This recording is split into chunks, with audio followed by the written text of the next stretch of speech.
Isa sa mga taong ginamit ng Panginoon para hubugin ako sa aking pag-iisip at sa aking kalooban sa paglilingkod sa Kanya ay isang seminary professor ko. Pangalan niya David Birch, no? He's a very quirky guy. Matangkad siya eh. Siguro mga 6'3", 6'4", siguro yung height nun, si Dr. Birch. And if you can imagine, no, medyo kahawig nga si Abraham Lincoln, no? At yung kasuotan niya rin, for some reason, ang gusto niya, yung coat, di ba? Yung mahabang coat, trench coat, yun ang gusto niyang sinusuot. At nagsusuot din siya ng top hat. So, imagine mo si Abraham Lincoln talaga, a very towering figure, no? So, one day, he's a very quirky guy, no? One day, he comes into class and naka-jacket talaga siya, naka-trench coat. And, so very serious looking, naka-top hat, and he comes to our class. It's a philosophy class, no? And he always starts the class with a devotion. Very weird kasi nakasarado talaga yung jacket niya, no?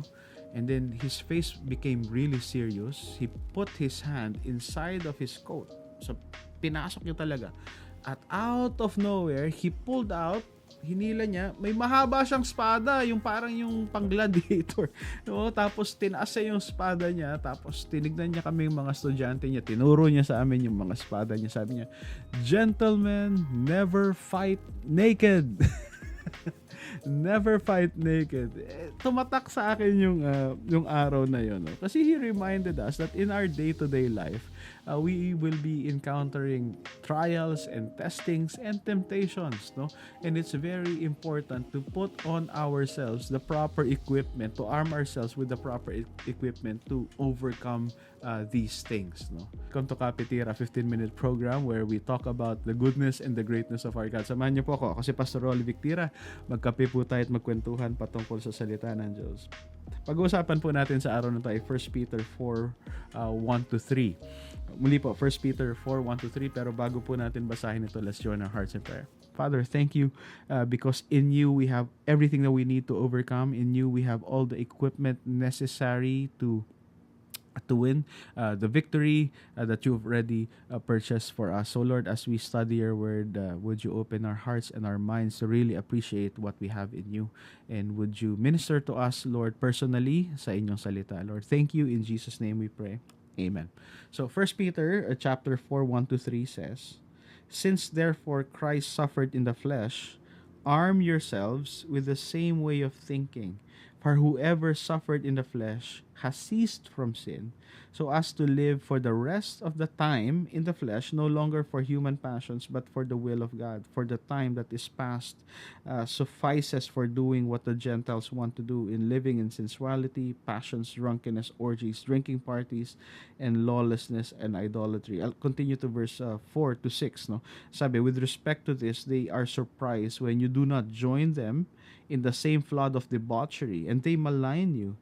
But they will give an account to him who is ready to judge the living and the dead. For this is why the gospel was preached even to those who are dead, that though judged in the flesh, the way people are, they might live in the spirit in the way God does."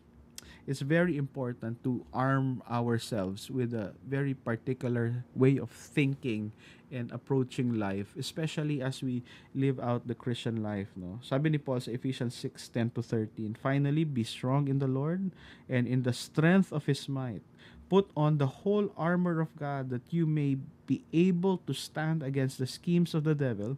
For we do not wrestle against flesh and blood, but against the rulers and against the authorities, against the cosmic powers over this present darkness, against the spiritual forces of evil in the heavenly places. Therefore take up the whole armor of God, that you may be able to withstand in the evil day, and having done all, to stand firm." Tama yung professor ko talaga, si David Birch, no?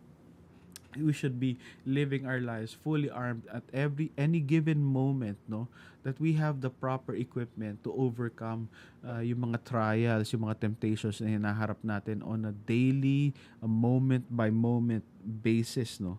So there are certain things that we have to bear in mind as we navigate Christian life. How do you arm yourself with the thinking of Christ? Number one, you have to be very deliberate. In other words, sa Tagalog, decidido. Deliberate ka talaga. You make a conscious decision to devote your life to spend the rest of your life obeying the Lord, no. Peter talks about time, 'di ba? Dito sa passage na binasa natin, no. Sa verse 2, sabi niya, so as to live for the rest of the time in the flesh, no longer for human passions, but for the will of God, for the time that is past suffices for doing what the Gentiles want to do, living in sensuality, passions, drunkenness, orgies, drinking parties, lawlessness, and idolatry. So we have to have a deliberate understanding of time. How are you gonna use the rest of your life? No, you know what? Time is the great equalizer of everything. The rich and the poor, mayaman at mahirap, both receive from the Lord exactly 24 hours every day. No more, no less. The time that is given to us by the Lord, you know what? It cannot be saved or stored. Ibig sabihin, hindi mo yan naiimbak.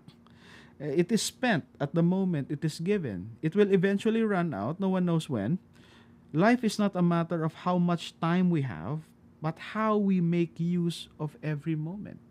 Hindi ba totoo, yung pera na ano mo yan na ilalagay mo yan sa bangko or alkansya, no? So that you can save it for a later opportunity. Pero time cannot be stored in that way. 24 hours lang talaga yan every day. So for example, no, araw-araw may decision tayo whether to spend time with the Lord or not. However, dahil sa stress ng buhay, yung very packed na schedules natin, ang unang nagsasuffer talaga yung quiet time natin sa Panginoon, yung prayer, yung worship, yung time in the Word. So, normally, ano nangyayari, sobra kang busy. Sabihin, hindi, babawi na lang ako sa weekend. Itong weekend talaga, i-devote ko talaga to sa Panginoon. Number one, rarely talaga nangyayari nakakabawi tayo. But secondly, yung time na kailangan mo sana nag-pray ka, yung stress na pinagdaanan mo nung araw na yun, na sana nag-pray ka bago mo hinarap yun, hindi mo na maibabalik yun. Time can never be stored. The moment that you have that moment, you've already spent it. So it's not a matter of saving time. It's a matter of using time properly, being deliberate in how we use time. A great encouragement. Hebrews 3:12-13 says, take care, brothers, lest there be in any of you an evil, unbelieving heart, leading you to fall away from the living God. But exhort one another every day, as long as it is called today, that none of you may be hardened by the deceitfulness of sin. Every single day, magpalakasan tayo sa Panginoon. Encourage one another. Huwag mong sayangin tong araw na to. Live for the Lord. Again, Ephesians 5:15-20. Look carefully then how you walk, not as unwise, but as wise, making the best use of time, because the days are evil. Therefore, do not be foolish, but understand what the will of the Lord is, and do not get drunk with wine, that is debauchery, but be filled with the Spirit, addressing one another in psalms and hymns and spiritual songs, singing and making melody to the Lord with your heart, giving thanks always and everything to God the Father in the name of our Lord Jesus Christ, submitting to one another out of reverence for Christ. Time, be deliberate in how you use time. Also, be delineated regarding your boundaries. Delineated, no? Napakalalim na English na salita. Pero think about a parking lot. May mga guhit, no? Klaro kung ano yung boundaries mo. Ang problema minsan, bilang Kristiyano, no? Gusto natin dun sa mga, dun sa living on the edge, kumbaga, yung parang justifiable, no? Pwedeng bawal, pwedeng pwede.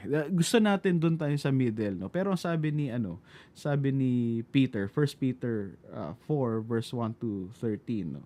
1-3, I'm sorry. Sabi ni Peter, since therefore Christ has suffered in the flesh, arm yourself with the same way of thinking, for whoever has suffered in the flesh, tingnan mo dito, has ceased from sin. O, tapos na siya sa kasalanan. So as to live for the rest of the time in the flesh, no longer for human passions, but for the will of God. So, sinasabi ni Peter, kung yung mind natin ay talagang committed sa Panginoon, tapos na tayo sa kasalanan, at ang commitment natin to live for the rest of our lives, following the will of God, no longer our human passions. No, magandang tanong yun sa sarili. Tapos ka na ba talaga sa kasalanan, or parang you weave in and out doon, no? Christians are called to walk in the light. We are not called to wallow in gray areas, no? Ang ganda nitong book ni C.S. Lewis na Screwtape Letters for those of you who are unfamiliar with this book. It's like it's a satire really where parang a more advanced demon is giving lessons to a younger demon on how to tempt people, no?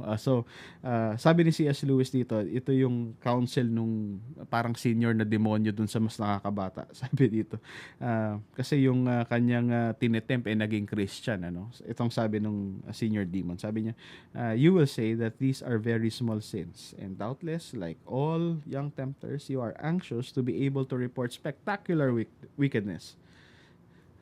But do remember, the only thing that matters is the extent to which you separate the man from the enemy. He's referring to God. It does not matter how small the sins are, provided that their cumulative effect is to edge the man away from the light and out into the nothing. Murder is no better than cards if cards can do the trick. Indeed, the safest road to hell is the gradual one, the gentle slope, the soft underfoot, without sudden turnings, without milestones, without signposts. Ang sinasabi ni C.S. Lewis dito, hindi yung mga malalaking kasalanan yung naghihiwalay tayo sa atin sa Panginoon, di ba? Pero yung maliliit, no? Unti-unti niya tayong hinihiwalay sa Panginoon. Kaya kung wala tayong clear boundaries, kung saan dapat tayo titindig, no? We dabble on this respectable sins, no? Kumbaga, sabi nga ng isang libro, no? Madali tayong matetempt at mapapansin natin yung mga maliliit na compromise natin, nagko-compound, tas ang layo na natin sa Panginoon. Be deliberate, be delineated, and be dedicated sa Panginoon. No? Be dedicated, be very committed. Yung dedicated, ang ibig sabihin nun, nakapirme sa Panginoon. Hindi na yan nauuga at hindi na aalis. This talks about the why that we have in life. Bakit mo ba ginagawa yan? Dapat ang sagot natin yan dahil ito ang kalooban ng Panginoon.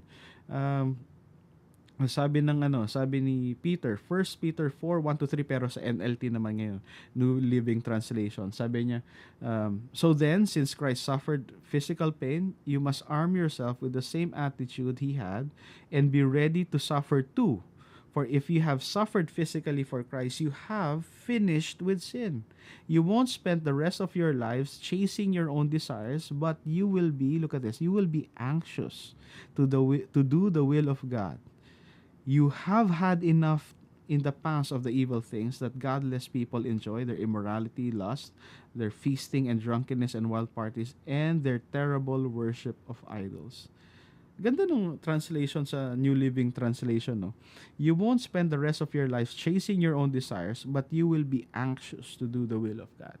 Ano ba talaga yung driving force ng buhay natin? Saka ba talaga dedicated, no? Hindi ko alam kung maaalala pa ng marami sa atin to. Baka I'll lose the younger demographic of our program, no? With this illustration. Pero naalala niyo si Roadrunner tsaka si Wile E. Coyote. Si Wile E. Coyote, araw-araw niyang hinahabol yung Roadrunner, di ba? Hindi niya to ma-pursue. But yung pag-pursue niya, yung paghabol niya dito sa very elusive goal niya na to, gives purpose to his life. Every single moment, dedicated siya. Okay, what is the best way for me to achieve this? What equipment do I need? What adjustments do I need to make? Sa buhay ba natin bilang Kristiyano, ano yung pinupursue natin? No? Ano yung kino-obsesan natin? You know, what are we anxious about? You know, ang sabi ni Peter, be really anxious to do the will of the Lord. Gawan mo ng paraan na masunod mo ang Panginoon. Gawan mo ng diskartehan mo. Pagdating sa kasalanan, galing natin dumiskarte, pero paggawa ng kalooban ng Panginoon, kailangan natin ng better strategy, no, on how to achieve that. Now, the Christian life is full of challenges, but ang challenge ng banal na kasulatan, we have to arm ourselves with the thinking of Christ, no? So, remember, be deliberate in how you use your time. Be delineated, know your boundaries, and also be dedicated in pursuing the Lord, no? I hope this message encourages you bago tayo maghiwa-hiwalay. Let's join our hearts in prayer. Father, we thank you because in you we can overcome, and because of Christ we have already overcome. So in these moments in our life where there is struggle, help us, Lord, to be faithful to you and to be committed to you Help us to make the best use of our time, know our boundaries, and be really committed in following you. So Lord, we thank you for this time in the Word. We worship you in Jesus' name we pray. Amen. Maraming salamat sa pagsama sa akin sa Kapitira. Ang programa natin ay nasa Facebook at Spotify at syempre dito sa FEBC Radio TV. God bless you po. See you again next time. Bye-bye.